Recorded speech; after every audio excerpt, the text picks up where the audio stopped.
right, a lot of us suck it up during the holiday season in order to see some people we may not want to be around. Yeah, while you might be able to prepare yourself mentally ahead of time, recovering from those exhausting conversations can really take it out of you. Yeah, and Talia Fox is the author of The Power of Conscious Connection: 4 Habits to Transform How You Live and Lead in a Disconnected World.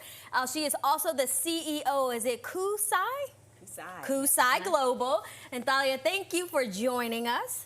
So great to be here. All right, we're gonna jump in. We got your book here, and welcome to the show. Now, is it normal to feel a sense of dread when you have to see certain people during the holiday season? So normal means that you're doing the same thing and feeling that way every single time. So that is not normal. Okay. During the holiday season, it's really critical that you take very good care of yourself and say, this is the time when I don't need to experience dread. I can clear my thoughts. I can have an experience with my family that does not have to be dreadful. By the way, we all have power over our choices, and that is going to be very, very critical. All right, so what if there's someone that you really don't want to see or don't want to speak to? Does that mean, is it okay to ditch a family get-together?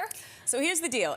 You're the only person that can decide if something's okay. So you can do whatever you want. Look, we're in power here. This is our lives. We can demand bliss.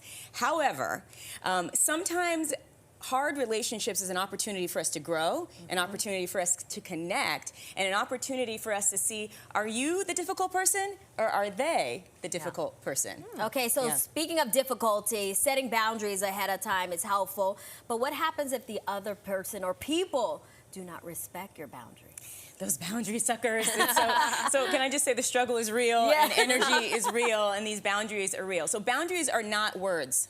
Boundaries are actions. And so we have to take our power back and say, I'm not a victim here.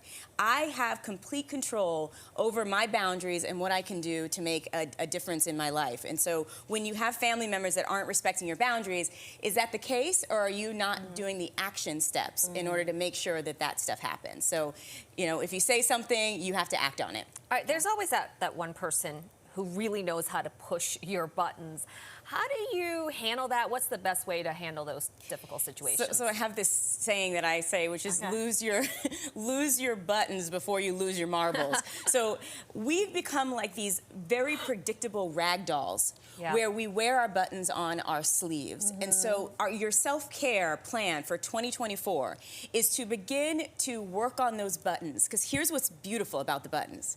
The buttons are an opportunity for us to see what we need to work on in our lives. People usually can't push buttons on things that you feel very confident and excited about, right? And so those buttons are your guidance system for where you need to work. So I always say, thank you, button pusher.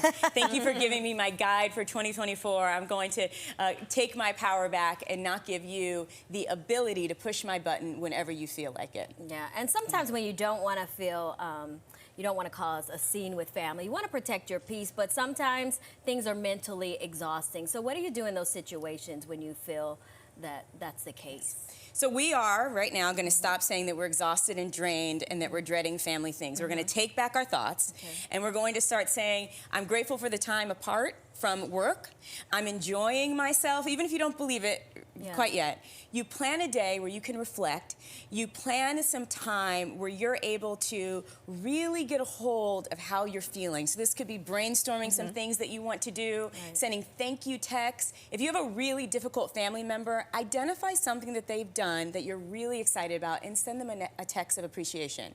It's okay if they respond and feel a little bit weird or say something strange. The text is for your recovery. It's for you to feel really good about yourself. Take your power back, as they say. We're ready. We're ready. Okay, Talia, thank you so much for joining us today. We really appreciate it. And happy holidays. Thank you. Happy holidays to you, too. We're demanding bliss this year. Okay. And if you would like to connect with Talia or purchase her book, you can follow her on Facebook. The information is right there on your screen. You see it? Take note of it.